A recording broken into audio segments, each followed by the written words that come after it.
Está começando o programa Empresas e Profissionais do Paraná NET.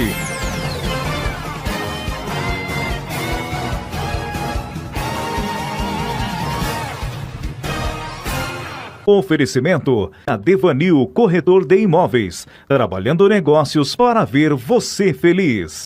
O programa Empresas e Profissionais do Paraná, maravilhosos parceiros sociais e agentes realizadores e incríveis palestrantes. Iniciamos nessa noite a transmissão da 8ª Conferência Nacional Digital pelo Meio Ambiente e Saúde. Nosso palestrante que nos honra abrindo esse grandioso evento é Sidney Cardoso da França, vice-presidente da Federação Elos Internacional da Comunidade Lusíada. E o tema é a inteligência invisível no meio ambiente. Olá, eu sou Sidney Cardoso da França, estou vice-presidente internacional da Federação Internacional Elos da Comunidade Lusíada. Essa parceria do Elos Internacional com o nosso companheiro, prezado amigo Devanil, vem de encontro à incansável bandeira que nós atuamos nas nossas praias aqui. Eu estou em Praia Grande, Baixada Santista, Estado de São Paulo.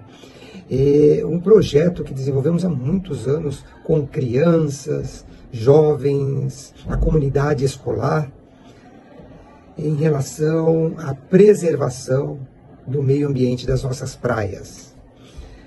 Com parceria com ONGs, com outras entidades, realizamos periodicamente mutirões, de modo a conscientizar não apenas a população da cidade, mas um grande número de turistas aqui. E quando se tem um projeto, um programa dessa natureza da Conferência Nacional Digital pelo Meio Ambiente e Saúde, nós atuamos e participamos e com muita alegria. Parabéns a Devanil mais uma vez. Como engenheiro e com especialização em engenharia de saneamento e controle de poluição também. Ações são possíveis quando se fala em inteligência invisível ambiental. E ações eficientes e eficazes. Diversas ações no campo da inteligência invisível no meio ambiente, utilizando a inteligência artificial de forma discreta, gerando benefícios ambientais. É pensar no todo, pensar no conjunto, numa ação que pode transformar em grandes projetos com um grupo, uma comunidade de pessoas envolvidas. Por exemplo, a inteligência artificial invisível, monitoramento ambiental em tempo real. Como assim? Pode ser aplicada em larga escala, usando dados de sensores satélites, para monitorar o desmatamento, a poluição e a saúde de ecossistemas. Uso de sensores invisíveis e drones. A inteligência artificial, analisando dados e otimizar a irrigação. O uso de fertilizantes, reduzindo o desperdício de água e de recursos também. A previsão de desastres naturais. Algoritmos de inteligência artificial podem processar grandes volumes de dados ambientais e prever ainda riscos como enchentes, incêndios, florestas, picos de poluição, permitindo ações preventivas mais eficazes. Riscos de enchentes, incêndios florestais, picos de poluição, permitindo ações preventivas mais eficazes. Ainda, otimizar consumo de energia. Em casas inteligentes e industriais, a inteligência artificial pode monitorar e controlar o consumo de energia de forma autônoma, ajustando climatização, iluminação e outros sistemas para maximizar a eficiência energética, sem a intervenção do usuário. A gestão de resíduos e poluição, também a inteligência artificial pode otimizar as rotas de coleta de lixo, reduzir poluição do ar, poluição da água, por meio da detecção de volumes de contaminação e até mesmo ajustar a restaurar recifes de corais danificados. Ações se fazem necessárias. O eu dar lugar ao nós, o comprometimento, o pertencimento ao meio ambiente. Possamos utilizar a inteligência artificial para nos ajudar, para ajudar a comunidade, a sociedade. Ações na conservação pode ser utilizada para monitorar a fauna, a flora, detectar mudanças em ecossistemas, auxiliar na preservação de espécies ameaçadas, tudo de forma autônoma. Combate no desmatamento, plataformas para analisar imagens de satélites, monitorar o desmatamento, permitindo as ações de combate sejam mais ágeis, sejam mais eficientes. Purificação da água, remover nanoplásticos da água. Essas partículas são revestidas com uma substância adesiva que se liga aos poluentes, permitindo remoção em um ímã. Impacto energético, a operação de grandes sistemas de inteligência artificial. Impacto energético é a operação de grandes sistemas de inteligência artificial consome uma grande quantidade de energia, o que gera debate, com certeza, sobre o balanço entre benefícios de tecnologia e seu próprio impacto ambiental. A busca por uma inteligência artificial sustentável tem se tornado prioridade de muitas empresas, otimizando rotas para reduzir o consumo de combustível. Empresas de logística usam inteligência invisível para otimizar rotas de entrega ou com base em previsões meteorológicas e de trânsito em tempo real. Otimização de rotas para reduzir o consumo de combustíveis. Empresas de logística usam inteligência artificial para otimizar rotas de entrega com base em previsões meteorológicas e com base também no trânsito em tempo real.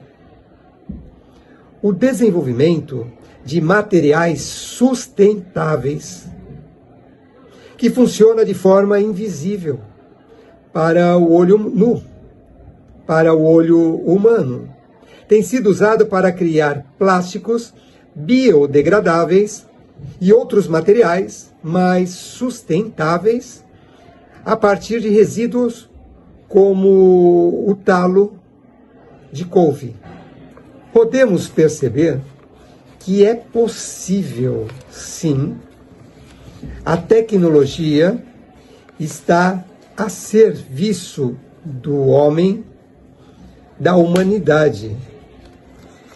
A tecnologia está para beneficiar o homem, sendo que o homem e o ser humano jamais será substituído. A inteligência humana jamais será substituída. O comprometimento meu, o comprometimento seu, comprometimento em forma de cascata, em forma de dominó, é um efeito exatamente dominó.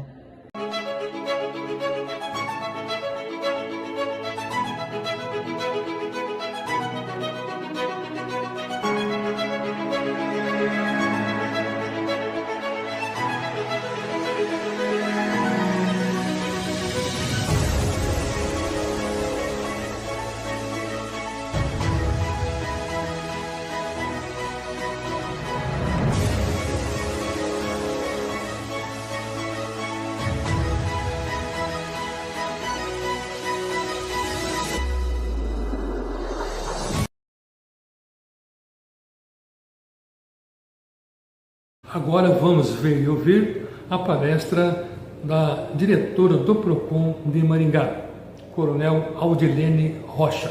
E o tema é o PROCON e o meio ambiente.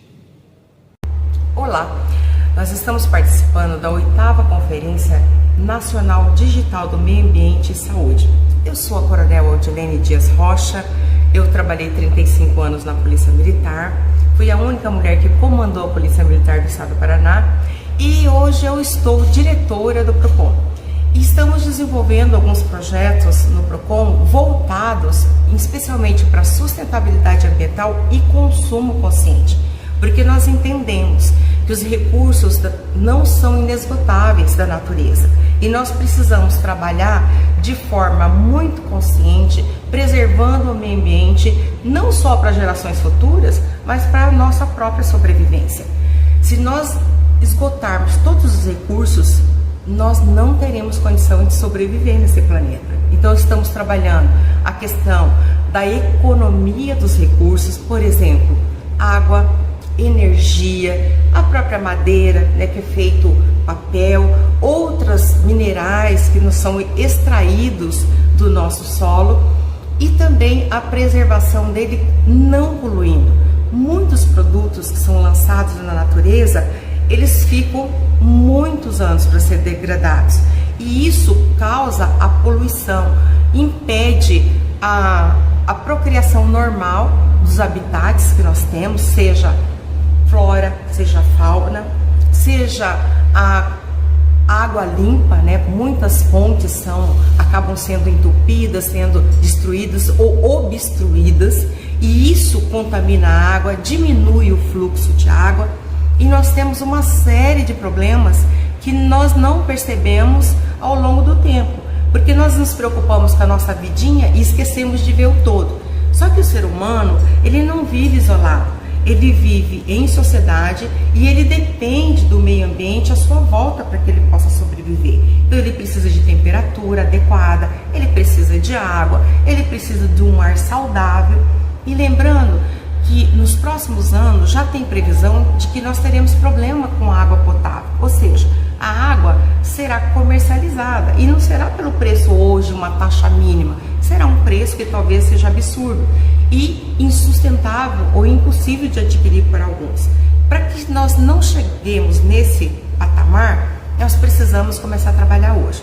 É evidente que os danos que já foram provocados, nós não temos como restaurar, mas nós podemos nos preocupar com o futuro e permitir que esse uso consciente possa nos permitir ter um planeta que nos permita de fato sobreviver. Agora, como que nós podemos fazer isso? Consumindo de forma consciente. Como? Não comprando aquilo que eu não preciso. Você sabia que há uma pesquisa que 80% daquilo que nós compramos, nós descartamos em até 3 semanas? Então, muitas coisas delas, nós de fato não precisamos. Nós compramos porque nós desejamos e não necessitamos. Só que nós precisamos comprar aquilo que é necessidade e não aquilo que é desejo. É evidente que nós podemos saciar alguns dos nossos desejos, mas desde que isso não seja prejudicial. Nós precisamos entender que a sobrevivência do ser humano é muito mais importante do que apenas a economia. Então nós precisamos equilibrar a economia com a sobrevivência do ser humano.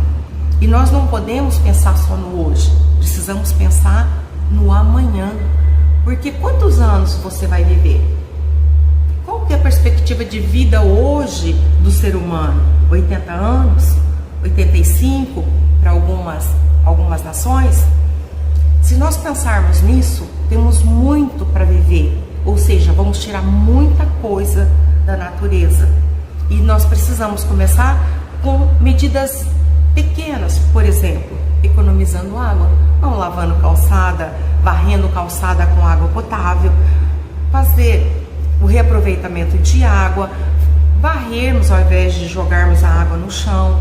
Nós podemos, no banho, tomar banhos mais rápidos, fechar a torneira enquanto nós estamos nos esfregando, né, fazendo a própria higiene. Quando estamos lavando a mão, escovando os dentes, nós podemos perfeitamente desligar a torneira enquanto nós fazemos isso, tá?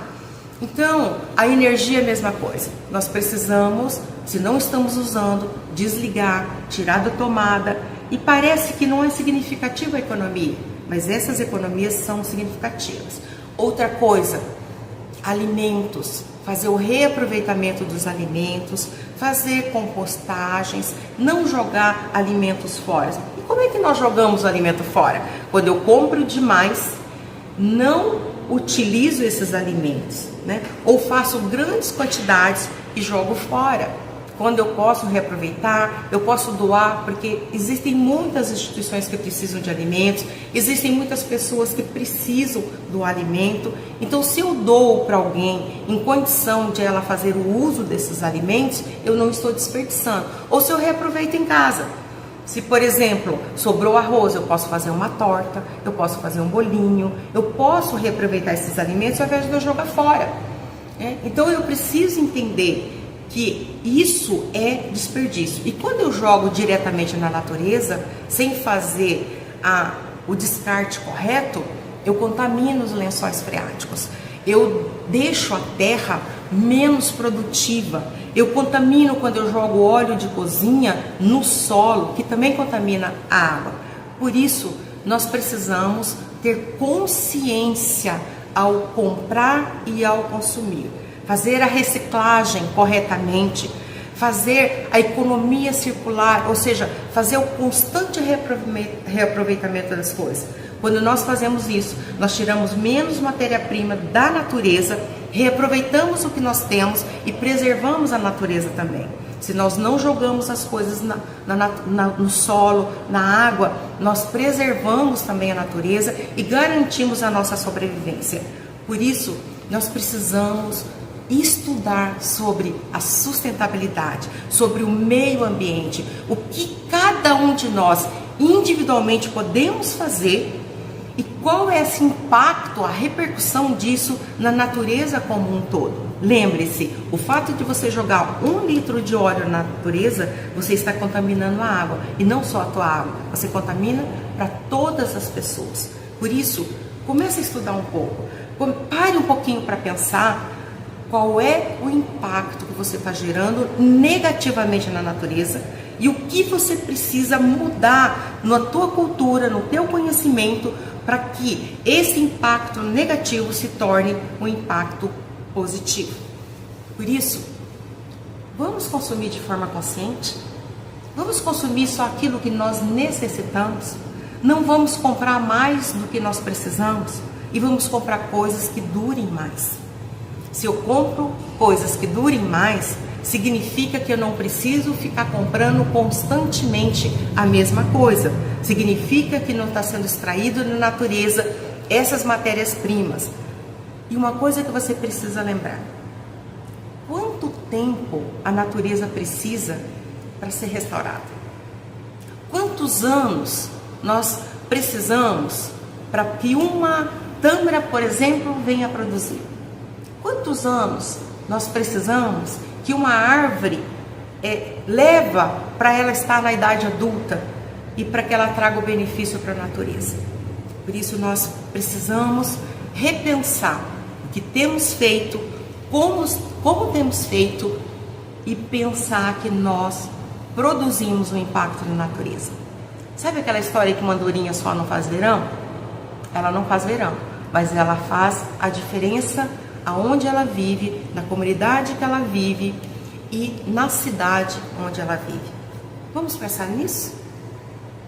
Vamos ver e ouvir agora a palestra de Eunildo Zanchin, superintendente da AMETRO, Secretaria de Assuntos Metropolitanos e Institucionais da Prefeitura Municipal de Maringá. E o tema é o papel da AMETRO na região metropolitana de Maringá. Boa noite a todos. É um prazer imenso estar aqui participando da 8ª Conferência Nacional Digital do Meio Ambiente e Saúde.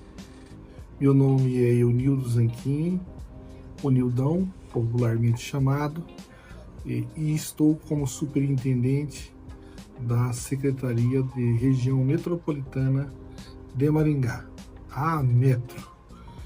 Gostaria de agradecer esse convite e nessa noite conseguir partilhar com vocês qual o papel da AMETRO e o que é a AMETRO dentro do município de Maringá e da região metropolitana e o que nós podemos fazer e o que nós estamos fazendo.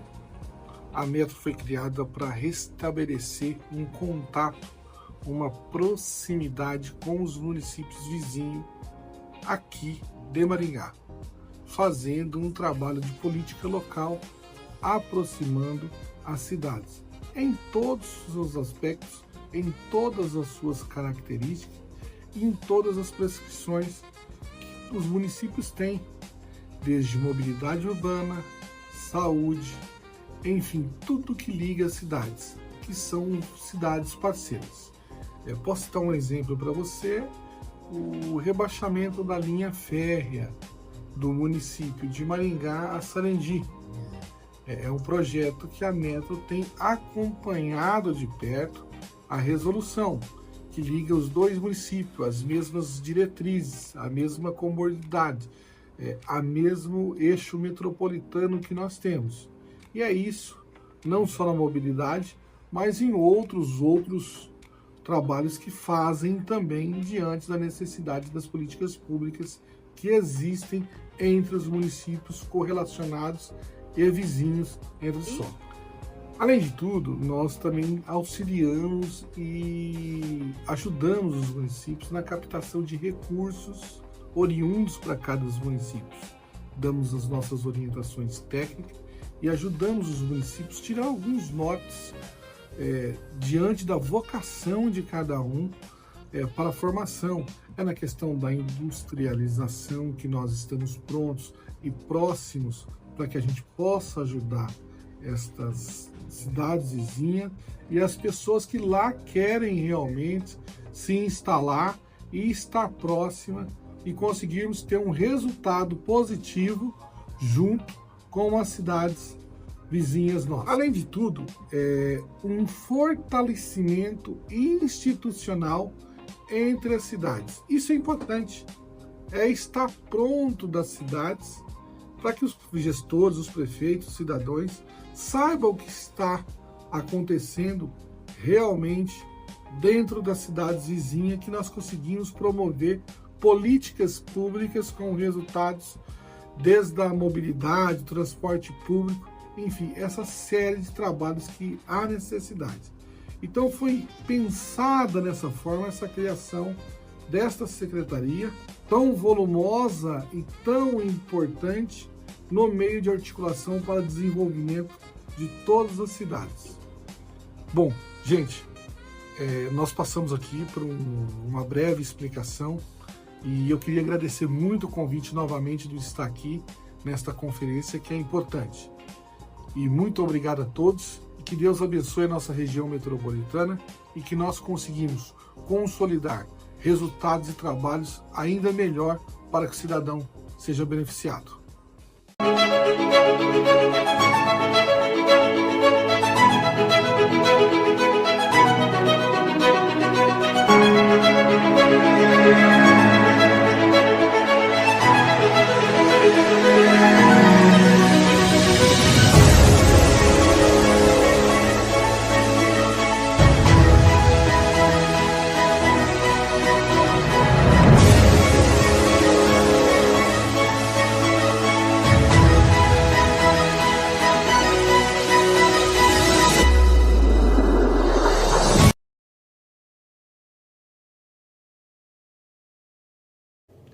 Vamos chamar agora a Andrea Vancini, da Secretaria de Esportes do Governo do Paraná, Regional Maringá.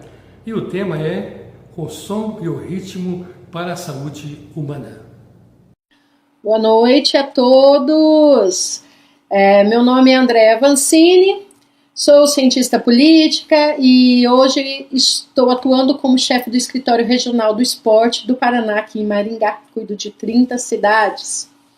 Quero agradecer aos organizadores da 8ª Conferência Nacional Digital pelo Meio Ambiente e Saúde de 2025 e pela oportunidade de debater uma pauta tão importante como o tema, o som e o ritmo para a saúde humana.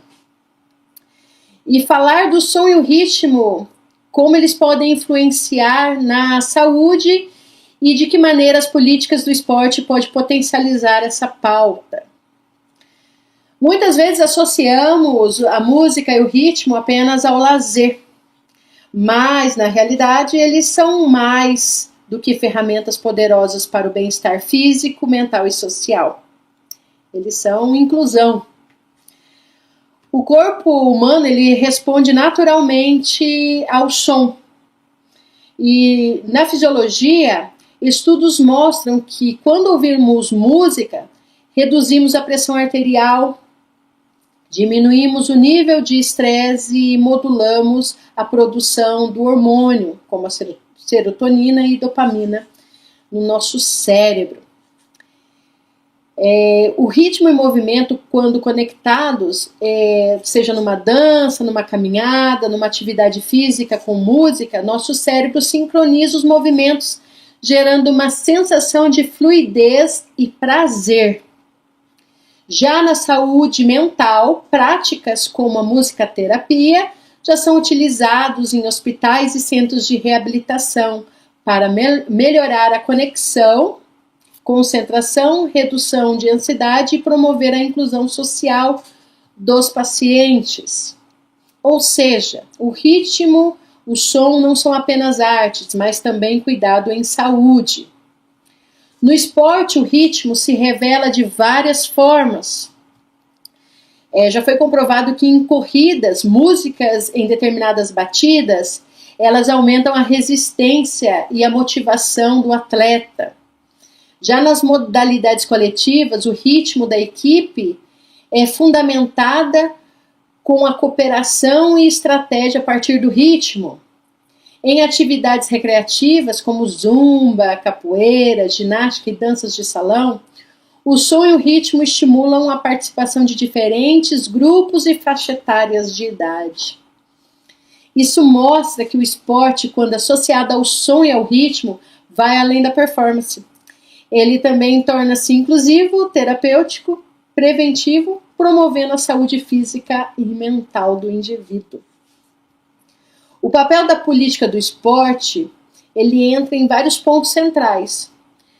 Como a política pública do esporte pode contribuir e ampliar esses impactos. Então tem algumas frentes, como programas comunitários que criam espaços públicos onde música, dança, esporte se integram. Isso pode ser levado então às praças, com atividades rítmicas, projetos de percussão corporal, grupos de dança popular e ginástica musical.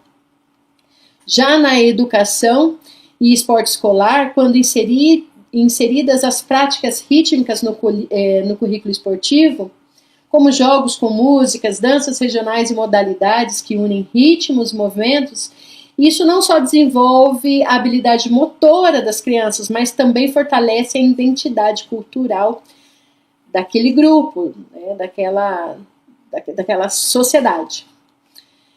A saúde preventiva cria-se as políticas do esporte para dialogar diretamente com a saúde pública, criando academias ao ar livre, com aulas de ritmos, caminhadas musicais e parcerias com centros de reabilitação.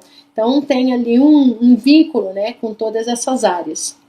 Já na inclusão social e acessibilidade, projetos esportivos que utilizam música e ritmos podem ser adaptados para as pessoas com deficiências, idosos e jovens em situação de vulnerabilidade. Porque o ritmo, afinal, é universal e une diversas realidades. Então, a gente pode colocar isso até na valorização cultural, criando a política esportiva, que pode abraçar práticas culturais que têm no seu ritmo a essência, como capoeira, maracatu, samba de roda, reforçando a diversidade brasileira como recurso de saúde e cidadania. Então, olha que legal, gente. Até em estudos, né, da American College of Sports Medicine, mostrou que treinar com música pode aumentar em até 15% a resistência física. Ritmos regula os batimentos cardíacos, melhora a coordenação motora e reduz a percepção do esforço durante o exercício físico. Já na prática esportiva, isso significa mais foco e mais energia e bem-estar. O som organiza o movimento e o ritmo impulsiona a performance. E juntos eles transformam o esporte em uma ferramenta de saúde integral. Então, se a gente une esta força natural ao esporte e se tivermos ainda as políticas públicas que reconheçam esse potencial, podemos oferecer à sociedade não apenas a atividade física, mas também a saúde integral, pertencimento e alegria de viver, porque é isso que causa, né, fisiologicamente essas sensações. Então, agora ao final, eu vou deixar aqui para vocês uma provocação.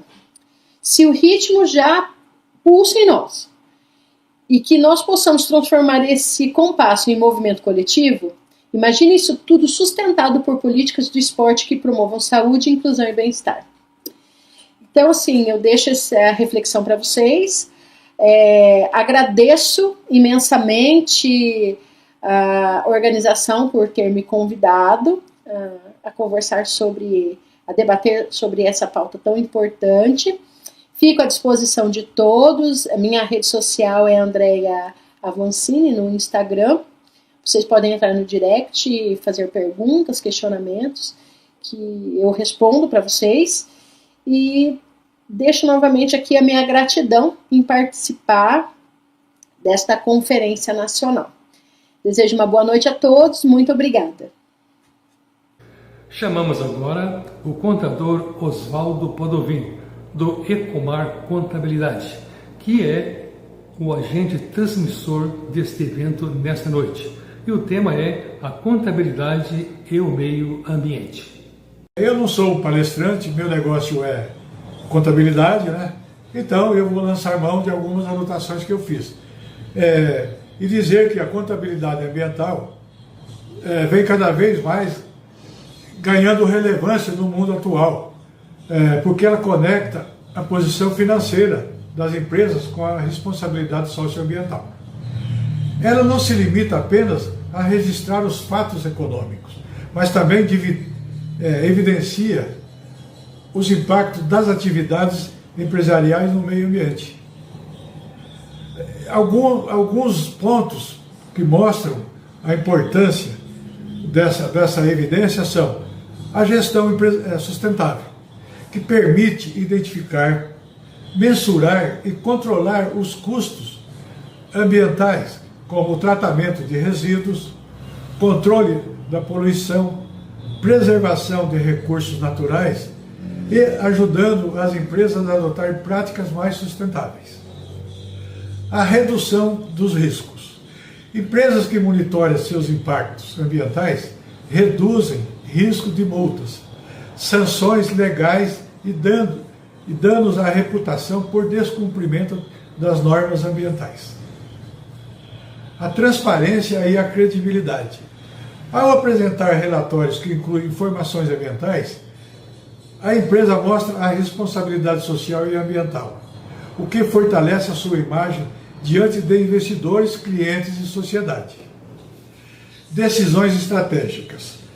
Os dados da contabilidade ambiental auxiliam na tomada de decisões sobre investimentos em tecnologias limpas, eficiência energética e gestão de recursos. Valor agregado e competitividade.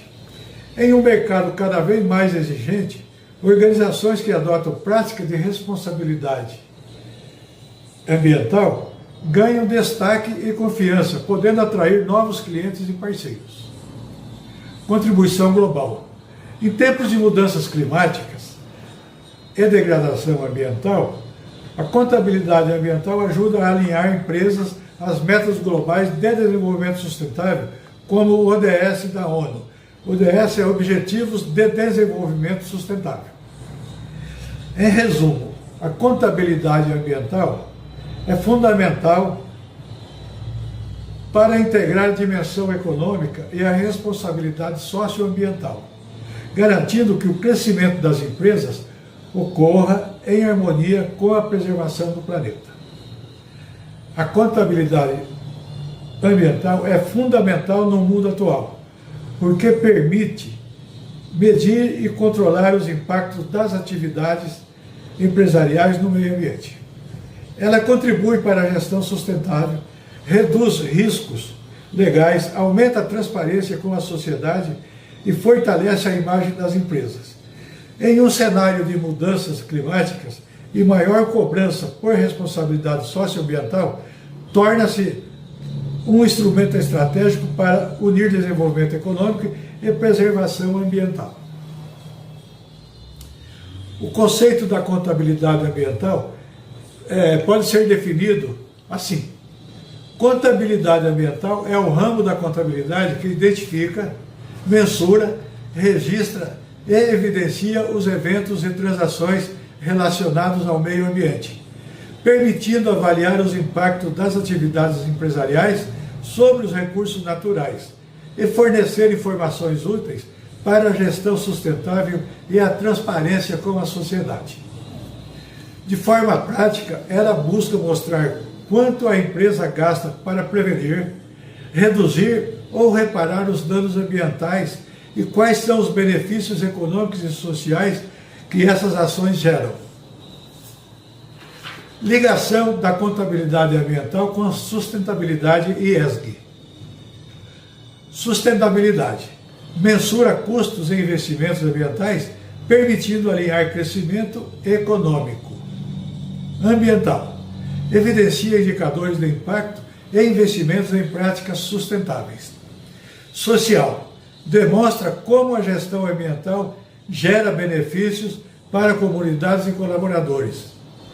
Governança. Garante transparência, relatórios confiáveis e prestação de contas para investidores. A importância da contabilidade ambiental para as empresas. No contexto de contabilidade ambiental, é o controle de custos ambientais, que identifica e reduz despesas com resíduos, energia elétrica, água, esgoto, multas, consumos de papéis e etc. Atendimento à legislação. Assegura conformidade com as normas ambientais e evita sanções governamentais. Transparência e credibilidade. Fortalece a imagem da empresa perante seus clientes e seus investidores. Vantagem competitiva. Abre portas em mercados que valorizam práticas sustentáveis. Decisões estratégicas. Apoia investimentos em tecnologia limpa e uso eficiente dos resíduos disponíveis. Atração de investidores da ESG. Torna a empresa mais atrativa em um mercado voltado para a sustentabilidade. Nós do Ecomar Contabilidade, participando deste evento, cuja missão foi falar do tema contabilidade ambiental, convocamos todas as pessoas e empresas, em especial o setor privado, a partir de agora, colocar em prática as ações que promovam a preservação e conservação do meio ambiente. O Ecomar Contabilidade disponibiliza, através de profissionais da área do meio ambiente, a criação de projetos ambientais às empresas de pequenos, médios e grandes portes. Muito obrigado. Chamamos agora Bonfilho Xavier Júnior, da Hidrolife, e o tema é o que é a água de nosso dia a dia. Olá pessoal, eu sou o Bonfilho, sou engenheiro químico, estamos aqui participando da 8ª Conferência Nacional Digital pelo Meio Ambiente e Saúde 2025. Vou me apresentar primeiro para vocês. Como eu disse, eu sou engenheiro químico, sou engenheiro ambiental também, sou diretor do grupo Hidrolife. A Hidrolife é uma empresa que trabalha com sistemas de potabilidade de água. Então o nosso tema aqui hoje nós vamos falar um pouquinho sobre água. Sou engenheiro ambiental também, trabalhei mais de 20 anos, dentro de algumas empresas aí, nacionais e multinacionais. Trabalhei na Cargill, fui gerente da Cargill, fui gerente da Louis Dreyfus Company, fui gerente da Cocamar, uma cooperativa nossa aqui da nossa região, Maringá. E também fui professor, temos aula aí há algum tempo, desde na universidade, no curso de Engenharia Química, como também somos fundadores do técnico em Química na cidade de Maringá e na cidade de Paranavaí, no Paraná. E a Hidrolife, como eu estava dizendo para você, é uma empresa que trabalha com sistemas customizados e soluções criativas e inteligentes voltadas para a água. Para quê? Justamente para trazer o bem social para a população, para o bem social para todos que utilizam da água. Na verdade, a água é o nosso bem mais precioso que nós temos no nosso planeta Terra. Não vivemos sem água. Boa parte do nosso corpo, do nosso entorno, da nossa vida, ela vive em função da água, ela é feita da água. E a Hidrolife nada mais é que presta serviços referentes a sistemas de potabilidade. Então o nosso carro-chefe, nós temos uma portaria, que é a portaria 888, que revogou a antiga portaria 530, MS 530, e essa portaria, GM/MS 888, foi revogada em 2021, ela traz formas de como que deve ser feito para pessoas que tenham, por exemplo, captações e utilizações de água que não venham de ordem pública, Por exemplo, captações subterrâneas como o poço artesiano, captações superficiais como minas, nascentes, lagos, rios, entre outros. Então lá ela traz todos os parâmetros e as formas como que a gente deve estar fazendo o devido tratamento e os devidos controles para que a gente garanta que a gente tenha uma água de qualidade e que a gente possa utilizar essa água no dia a dia. Dentre elas, nós fazemos algumas análises, nós temos um laboratório homologado pela Vigilância Sanitária, onde nós fazemos algumas análises físico-químicas de potabilidade. Eu trouxe aqui para vocês alguns equipamentos, trouxe, por exemplo, um turbidímetro. Às vezes vocês escutam falar, poxa, turbidez, como é que é? Turbidez nada mais é que vai medir o nível de como que está a turbidez, como é que está a coloração, como que a sua água está. Se ela está turva, se ela não está turva, e que nível de turbidez que ela está mensurando, que nível de turbidez que a sua água está. Então esse equipamento serve justamente para isso. Em paralelo, a gente tem aqui, por exemplo, um colorímetro que vai medir exatamente a cor da sua água. Se a sua água realmente ela é límpida, se ela é cristalina, se ela tem uma cor um pouco puxada mais para o amarelo, ou se ela tem uma cor um pouco puxada, às vezes esbranquiçada. Muitas vezes o olho humano não percebe, mas são esses equipamentos que vão medir essas variáveis no dia a dia. assim como eu trouxe aqui para vocês também, um pH, né? Onde a gente mensura também o pH da sua água, né? Temos aqui um clorotester, que ele vai fazer a medição de cloro residual, enfim. Então nós temos todo um laboratório homologado, onde nós fazemos, né, várias análises aí físico-químicas, microbiológicas, voltadas para atender essa portaria 888 do Ministério da Saúde. E também fazemos o tratamento da sua água. Por quê? Porque a sua água, ela não é isenta de micro-organismos. Nós temos micro-organismos presentes no ar. Então é muito importante que a gente tenha uma segurança alimentar para todas as pessoas, né, para os estabelecimentos, principalmente, né, estabelecimentos que trabalham com restaurantes, enfim, que envolvem toda uma alimentação voltada para o ser humano. A gente precisa fazer os devidos, em alguns casos, correções de pH e também a cloração, né, onde a gente utiliza, por exemplo, né, de alguns sistemas que já são, né, inteligentes, totalmente automáticos, para poder justamente fazer o tratamento da sua água. Então aqui é só um exemplo que nós temos, por exemplo, onde a Hidrolife aplica esses conhecimentos, inclusive com sistemas, né, inteligentes de aviso sonoro. Se por algum motivo faltar o produto ou o sistema por algum motivo parar de funcionar, ele vai tocar um alarme sonoro. Beleza, gente? Então a Hidrolife está aqui para o que vocês precisarem, para o empresário, para o consumidor. Então nós trabalhamos, por exemplo, com restaurantes, bares, enfim, todos que tenham sistemas alternativos de captação de água, como eu já expliquei para vocês, né? Indústrias, condomínios residenciais, sejam horizontais, sejam verticais, né? Enfim, hospitais, shopping. Nós temos uma gama bastante grande de portfólio onde a gente está inserido. Beleza, pessoal? Então vamos falar um pouquinho agora o que é a água no nosso dia a dia. Bom, como a gente já comentou com vocês, né? A água é uma coisa assim muito subjetiva para a gente falar. Por quê? Porque ela envolve tantas variáveis, tantas coisas, e muitas vezes a gente acha que a água, poxa, mas a minha água que está lá é uma água muito pura, é uma água cristalina. Na verdade, a água ela é composta por mais de 150 parâmetros químicos, né? Então nós temos N parâmetros químicos, desde magnésio, cálcio, vários metais, alumínio, cádmio e assim vai. Isso é normal das características da água. Por isso que nós temos a portaria 888, que ela justamente regulamenta quais são os níveis de cada um desses parâmetros químicos que nos garanta que a gente tenha uma água de qualidade e que a gente possa estar fazendo uso de algo que realmente não vai fazer mal para nós. Pelo contrário, algo que vai trazer saúde, né, e bem-estar para nós no dia a dia. E a água não é diferente, né?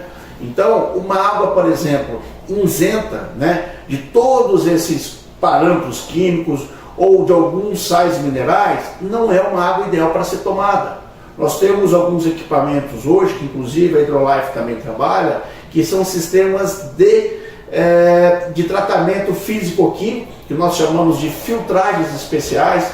Nós temos nanofiltração, nós temos sistemas de abrandamento por troca catiônica, por troca aniônica, nós temos sistemas de zeólitas, enfim, existe uma gama, né, tecnológica hoje de filtragem de água, por exemplo, né, um sistema de desmineralização da água também, onde garante que essa água ela é 100% somente água e ela não tem nenhum desses parâmetros químicos presentes nela. Porém, como eu disse, ela não é o ideal para a gente estar utilizando no dia a dia. Por quê? Porque o nosso corpo necessita de alguns componentes químicos, né? Nosso corpo necessita de uma certa quantidade de sódio, de uma certa quantidade de cálcio, de uma certa quantidade de magnésio, enfim, de todos os parâmetros que nós temos dentro da água. Como eu disse para vocês, são mais de 150 parâmetros.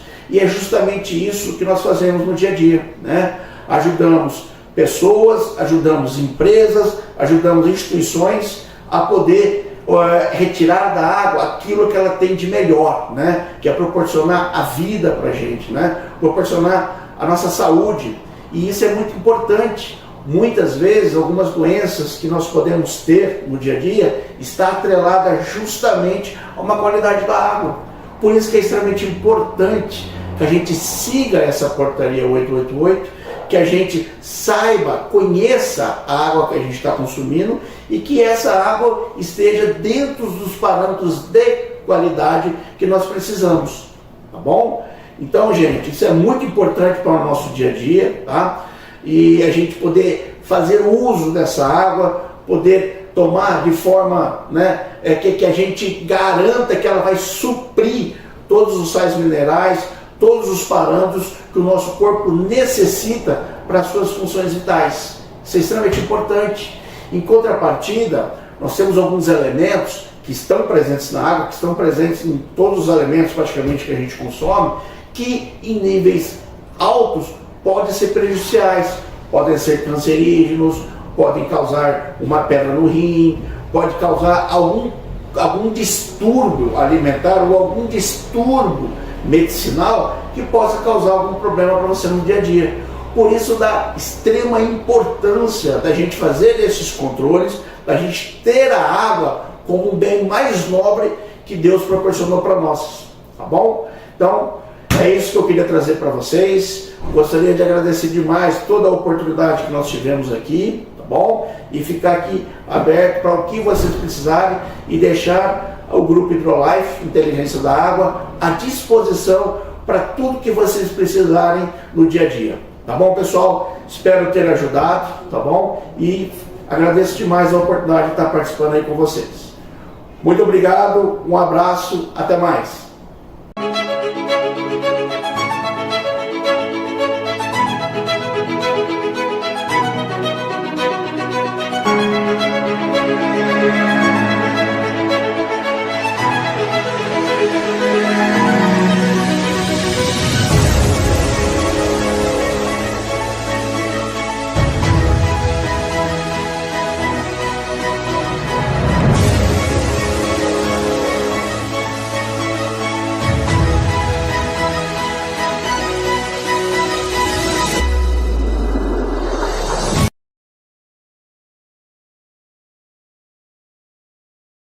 Chamamos agora Eloine Micarelli, gerente de recursos hídricos do IAM, Instituto Ambiental de Maringá.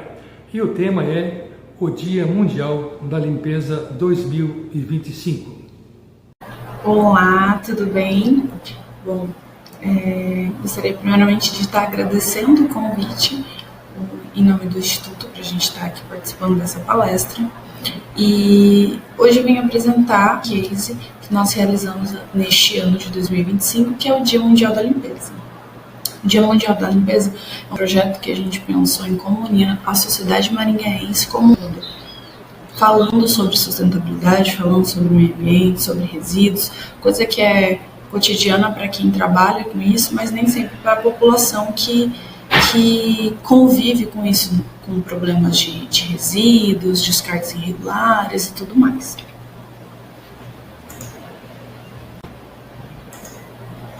Então, para me apresentar, né, eu sou a Eloine, estou hoje como gerente de recursos hídricos aqui no Instituto Ambiental de Maringá. Sou formada em Geografia pela UEM, tenho uma especialização em Gestão Ambiental e uma especialização em ESG vinculada à parte de sustentabilidade nas corporações. Dito isso, né, tem algum tempo que eu já venho trabalhando com a parte de resíduos, educação ambiental, sustentabilidade. É um tema bem importante, bem relevante, que a gente precisa que isso chegue de uma forma mais acessível para a população mesmo da cidade, seja você na sua empresa, em qualquer projeto que isso vá ser aplicado. Qual que é o desafio, né? A gente teve, no início do ano de 2025, tivemos o dia D, que foi vinculado para retirar resíduos para diminuir a dengue. Então, foi um projeto vinculado à dengue. Foi retirado em torno de 190 toneladas, mais ou menos, em diversos pontos. Então, no outro dia, o que aconteceu? Estava igual. Nisso, nós viemos pensando como que a gente poderia envolver outras pessoas para não ficar só a prefeitura coletando, né, resíduos que foram descartados de forma errada. Como que a gente pode envolver a sociedade, tanto quanto o empresário, quanto a dona de casa, todo mundo numa ação única. E foi através desse projeto, né, o Dia Mundial da Limpeza, que a gente começou a trabalhar em cima disso, dessa educação, dessa consciência sobre o meio ambiente, sobre resíduo, descarte regular de resíduos. Então, o Dia Mundial da Limpeza, ele é um projeto que vem da Estônia. Eles realizaram a limpeza do país com a parte de voluntariado mesmo, então foi a sociedade que fez isso. E hoje, atualmente, esse projeto está em mais de 190 países. Esse projeto está vinculado com a agenda da ONU, então está vinculado com os Objetivos de Desenvolvimento Sustentáveis, está vinculado aí com uma série de critérios relevantes aí para o próximo de sustentabilidade, de meio ambiente, principalmente voltado para a pauta de resíduo. Porque quando a gente fala de resíduo, a gente não está falando só de meio ambiente, a gente está falando de saúde pública, a gente está falando de possíveis doenças, proliferações que possam ocorrer. A gente está falando de educação, não só educação ambiental, mas como educação como todo, porque muitas vezes as pessoas acham que colocar o seu lixo na porta de casa, ele some. E não existe jogar fora, não existe fora, né? A gente sempre usa essa palavra no meio, principalmente quando a gente vai falar sobre resíduos, que não existe jogar fora, existe você colocar o resíduo no local e ele ir para outro, né? Não existe fora do planeta, não existe existe fora da sua calçada, mas isso vai para algum lugar, seja parando num rio, seja indo para algum aterro. Então, a gente identificando uma série de critérios, né, estudando sobre o projeto, identificando algumas questões de educação ambiental que nós temos no município, a gente identificou que esse projeto seria de extrema relevância. Dito isso, né, nós iniciamos aí uma jornada desde janeiro para compreender mesmo qual que era a situação, como que a gente ia fazer para executar, para atingir o nosso objetivo, porque nós estamos falando de um projeto voluntariado, onde as pessoas saem da sua casa num sábado de manhã para estar fazendo voluntariado, coletando resíduo que não foi ela que deixou, isso lá aonde ela foi recolher, né? Então, iniciamos o planejamento em janeiro. Entre março e maio foi escrita de projeto, o estudo sobre ação, quem que representa, né, esse movimento aqui no Brasil. Em junho nós fizemos o lançamento do projeto, junto dele nós chamamos de Pacto Verde. O Pacto Verde ele veio para amarrar, deixar uma cara de Maringá nesse projeto, então a gente deixou mesmo para colocar isso de forma pública. Então, as empresas, as pessoas, as entidades, as associações assinavam esse pacto, tornando público que seria parceiro nesse movimento. E a partir de julho e agosto, a gente teve esse engajamento vinculado aí nas empresas, as entidades também virem até nós, teve esse movimento como todo, com a sociedade, né? Esse movimento de engajar mesmo as pessoas a estarem participando desse evento. Em setembro, nós tivemos a divisão e a escolha dos líderes. Então, tínhamos líderes que estavam vinculados com a área ambiental, que faria uma organização e uma orientação de forma mais assertiva nos pontos. Nós fizemos as seleções de 17 pontos, que serão pontos focais para distribuir esse pessoal. Então, desses 17 pontos, nós tínhamos 17 líderes. Esses líderes foram treinados, capacitados, para poder saber com que lidar, quais informações iam precisar serem prestadas ali durante a coleta desse resíduo. Então, esse projeto nada mais é do que tirar a população, né, as pessoas da sua zona de conforto, de não saber para onde que esse resíduo está indo, de saber que perto da onde você mora tem uma área verde que as pessoas descartam, tornar o sentimento mesmo de pertencimento a esse projeto. Então, a gente vinculou isso aos Objetivos de Desenvolvimento Sustentáveis. Acho que o principal seria o DS11, que está vinculado às cidades e comunidades sustentáveis, porque foi um projeto 100% balizado com apoio da sociedade civil, das empresas, das entidades como vinculado também ao DS 12, ao DS 13, ao DS 15 e principalmente, eu acho que é o que mais deu força para esse projeto, para esse movimento, que foi a ODS 17, que se chama Parcerias e Meios de Implementação.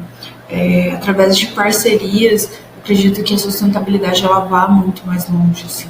A gente precisa de parceiros, porque nem nós, né, como prefeitura, a gente executa o serviço de limpeza constantemente para que não haja esses resíduos nos locais. Só que esses resíduos vão parar nesses pontos porque existe uma falta de educação ambiental, uma falta de educação em si, das pessoas despejarem esses resíduos, né, esses lixos em quaisquer locais. E a questão da parceria, que é válido também informar, nesse projeto não houve nenhum tipo de investimento de verba pública, a gente fez 100% vinculado com as parcerias, então eram pessoas que doavam luvas, sacos de lixo, as empresas transportadoras forneceram caçambas, então teve diversos pontos ao longo desses meses de planejamento que foi vinculado 100% com parceria. Então, esse evento em si, esse projeto, ele só ocorreu por meio da parceria. Hoje a gente sabe que os Objetivos de Desenvolvimento Sustentáveis, eles são extremamente importantes para a gente desenvolver certos pontos, seja dentro da empresa, seja dentro da comunidade, da sociedade. Então, foi bem importante a gente alinhar quais objetivos a gente ia ter vinculado dentro desse projeto. Então, como eu já falei um pouquinho, né, sobre o Objetivo 17, mas ele até trouxe uma frase que fala: o sucesso do Dia Mundial da Limpeza em Maringá é um testemunho da força das parcerias multissetoriais, essenciais para atingir os ODS. Então, a gente teve vínculo muito grande de parceria, seja com o poder público, entre nós e outras secretarias e outras instituições do Estado, como o Instituto Ambiental, o Instituto Agroterra. Também tivemos apoio das instituições privadas e da sociedade civil, que levou aí o grande impulso de trazer pessoas, né, para esse evento. Então, nós tivemos uma mobilização bem estratégica. Tivemos as inscrições online, isso foi o primeiro passo. A gente soltou o link formulário para estar divulgando, informando questões principais assim, do projeto, até que a gente chegou no ponto 2, que seriam 17 pontos de encontro, onde que seria, quem que estaria nesses locais. No ponto 3, né, a gente teve a questão dos líderes de ponto, nós chamamos eles de líderes voluntários, foi o pessoal que estava de linha de frente, que ficou em contato com nós o tempo todo, para poder estar caminhando da melhor forma possível esse projeto. E o ponto 4 seria o fechamento, né, do evento, que foi a destinação correta. Então, nós conseguimos que o aterro recebesse 100% de forma gratuita esses resíduos. Então, eles entenderam a importância desse projeto, entenderam o quanto isso ia impactar para a educação ambiental, e então aceitaram ser nossos parceiros também nesse projeto. E aí nós temos os resultados quantitativos. Tivemos a retirada de 38 mil quilos de resíduos. Então, desses 17 pontos, a gente retirou 38 mil quilos, 100% de obra voluntária, transporte 100% doado pelos transportadores e o recebimento também 100% feito sem nenhum custo para o município. Nós tínhamos alguns pontos de coleta de resíduos eletrônicos. É aquele resíduo que você não pode mandar para o aterro, você não pode mandar, você precisa de um local correto para estar destinando. Então, nós fizemos o recebimento desses resíduos eletrônicos, deu em torno de 685 quilos. Então, a gente destinou ele também de forma adequada. Para fechar esse evento, nós tivemos o plantio de 250 mudas, porque isso está muito vinculado com a parte de resíduos, né, o objetivo 13, principalmente. Então, nós limpamos algumas áreas e fizemos o reflorestamento. Então, a gente fez o plantio em algumas áreas que tinham essa necessidade de fazer plantio. E nós chegamos aos incríveis números de 600 voluntários participando desse evento. A gente acredita, pelo que eu conversei com outras entidades que participaram, que passamos de 900. Muito fácil, assim, de voluntários, falando sobre o meio ambiente, falando sobre sustentabilidade, falando sobre educação ambiental, sobre resíduos. E então foi um evento de grande impacto, porque eram 600 pessoas, no mínimo, que estavam falando sobre um dado extremamente relevante para nós que somos da área de meio ambiente. O engajamento que nós tivemos entre empresas e entidades que foram parceiras foram em torno de 52.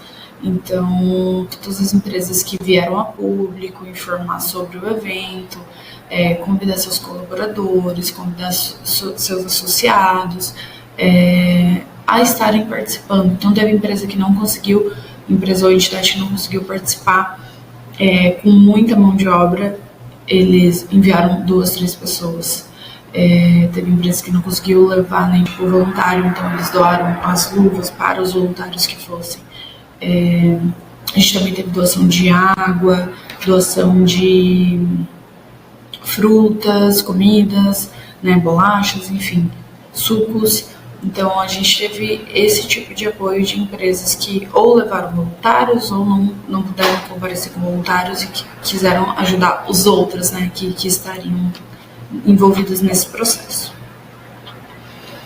E uma forma, né, uma ideia que nós tivemos ao longo desse processo de planejamento foi a ideia do caçadores de lixo perdido.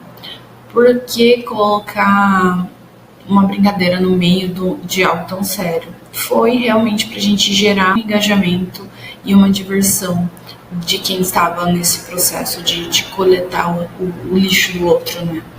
E é um ponto que a gente colocou de atenção para as pessoas verem de fato o que tanto tem nesses fundos de vale, nessas áreas verdes que as pessoas acabam descartando. E a gente teve mais de 94 registros, então a gente considerou um sucesso, assim, passamos na verdade de 94 registros, mas esse é o dado que a gente está utilizando como base. Incentivou realmente as pessoas, enquanto eu estava ali fazendo esse voluntariado, a gerar uma competição saudável entre quem achava algo mais estranho que não deveria estar nesse local, né? Então, alguns dos vencedores foram essa bola 8 de sinuca, e o vencedor foi esse vinculado com a Guarda Presidencial de Brasília. Então, era casaco que a gente encontrou aqui em Maringá, vinculado à Guarda de Brasília. E aí o pessoal achou isso muito curioso, muito inusitado, e foi o nosso vencedor, assim. E é um momento mesmo de parar para pensar de por que isso está aqui, por que a pessoa não levou isso para doar, ou enfim, né, como que isso de Brasília chegou até aqui em Maringá. Feito isso, né, todo esse processo de voluntariado, dessa gincana que a gente teve dos caçadores de lixo perdido, nós fizemos um evento de encerramento que ele ocorreu no Parque Alfredo Niffer, onde nós fizemos a premiação dos caçadores de lixo perdido. Alguns resultados qualitativos que eu trouxe são os feedbacks que nós tivemos das pessoas do grupo que participou, né, desse voluntariado, e alguns são bem interessantes, como esse que ele traz, que foi voluntária, levou o filho de 7 anos, e ela fala, né, acredito que devemos ensinar desde cedo a importância de cuidar do meio ambiente para as futuras gerações, e que eles adoraram a experiência. A iniciativa, né, de envolver essas instituições que venham novos projetos para melhorar a nossa cidade, e que ela foi voluntária e levou a neta dela de 9 anos. Enfim, são alguns resultados que... Isso eu acho que foi o mais interessante, foi ver que as pessoas que tinham sido voluntárias estavam ali se dedicando um tempo. O evento foi das 8 ao meio-dia, mais ou menos. Então, era sábado de manhã, onde nós tivemos 600 pessoas destinadas, focadas para fazer coleta de lixo. Isso foi muito legal e elas estavam felizes em fazer algo pela sociedade. Porque dessas 600 pessoas, se elas multiplicarem essa informação de, olha, eu achei um casaco, eu achei um uniforme, aconteceu também que a gente achou teste de gravidez nas áreas verdes de Maringá, e multiplicando essa informação, olha, eu achei tal coisa, vamos tentar cuidar, vamos verificar que a gente vai jogar isso, qual que é o local correto. Foi uma forma realmente de difundir a educação ambiental, a palavra do meio ambiente, entre outras pessoas, que não só as pessoas que estão no meio. Uma frase também que eu queria deixar aqui, né? Esse projeto representa a força da colaboração entre o poder público, iniciativas privadas e a sociedade civil em prol do futuro mais sustentável. Então, como eu falei no início, sustentabilidade não se faz sozinha, sustentabilidade se faz em conjunto. Nós precisamos do poder público, nós precisamos das empresas privadas e nós também precisamos da sociedade civil. Então, é uma junção de colaboração. A ODS 17 se enquadra extremamente, perfeitamente nesse projeto, por conta dessa questão, né? Então, para concluir a palestra, né, eu trouxe alguns resultados, né? Então, é um legado que a gente deixou consolidar, um posicionamento como a cidade, ver a questão de sustentabilidade, um impacto mensurável, então é um resultado concreto que a gente teve de engajamento das pessoas, da limpeza, da parte de educação ambiental e um futuro, né, nós chamamos de base sólida de projetos ambientais continuadas na cidade, porque nós queríamos fazer algo que saísse da bolha só de quem é da área ambiental. Nós queríamos que tivesse um impacto que fosse mensurável, quantificável, a gente conseguiu, e futuro sustentável, porque nós queremos continuar fazendo esse tipo de projeto, esse tipo de impacto. Nós, óbvio, não queremos ficar levando voluntários para coletar lixo, mas se isso for necessário para as pessoas pararem um pouquinho, para pensar nas suas atitudes, para ela criar aquele sentimento de cuidado com o local, com as áreas verdes da nossa cidade, é algo sim importante, relevante. Então, o Dia Mundial da Limpeza demonstrou que a transformação ambiental acontece quando toda a sociedade se une em um objetivo comum. Hoje nós passamos de 400 mil habitantes, então talvez seria interessante, quanto mais a gente conseguir difundir as informações de educação ambiental, as informações sobre a sustentabilidade, sobre o quanto é importante a gente separar o nosso resíduo em casa, não destinar de forma imprudente. Quanto mais a gente conseguir falar sobre isso com mais pessoas, acredito que mais a gente vai melhorar a nossa educação ambiental como um todo. Falar sobre meio ambiente tem muitos viés, porque, como eu iniciei falando, não é só sobre tirar lixo no local. A gente está falando de saúde pública, a gente está falando de uma parte social também da sociedade. Então, hoje o meio ambiente, hoje não, né? O meio ambiente ele está extremamente vinculado com a parte social da nossa sociedade. Então, é importante que a gente envolva cada vez mais pessoas que estejam fora da bolha do meio ambiente, que nós que somos da área sabemos que o assunto ele é muito falado e difundido no nosso meio. Quando a gente extrapola, né, quando vai para outras áreas, isso é diferente. Então, acho que essa é a minha mensagem que eu queria deixar, que sustentabilidade não se faz sozinho. Nós precisamos de um apoio, seja da sociedade civil, da sociedade organizada, das associações, das empresas privadas, do poder público. Isso precisa ser feito e construído em conjunto. E é isso, mais uma vez gostaria de agradecer a participação. Com apoio total à COP30, com realização em Belém, no Pará. Encerramos esta maravilhosa conferência com a máxima do Mestre Jesus, que diz: olhai que agora torno todas as coisas novas. Olhai que agora é o tempo aceito. Olhai que agora é o dia da salvação. Jesus traz todas as coisas para esse presente momento. Jesus traz o tempo, a eternidade para esse presente momento. E também nos diz, hoje é o dia da salvação. Então, passado, presente e futuro estão no hoje e nós podemos mudá-lo. Desde que nós possamos fazer o de melhor de nós para o mundo. Eu quero aqui agradecer imensamente todos os nossos parceiros, nossos agentes realizadores, os palestrantes magníficos que falaram de assuntos com vivência, com conhecimento, que realmente nos trouxe muita luz neste 22 de outubro de 2025. A vocês, um forte abraço e até a próxima oportunidade. Programa Empresas e Profissionais do Paraná NET.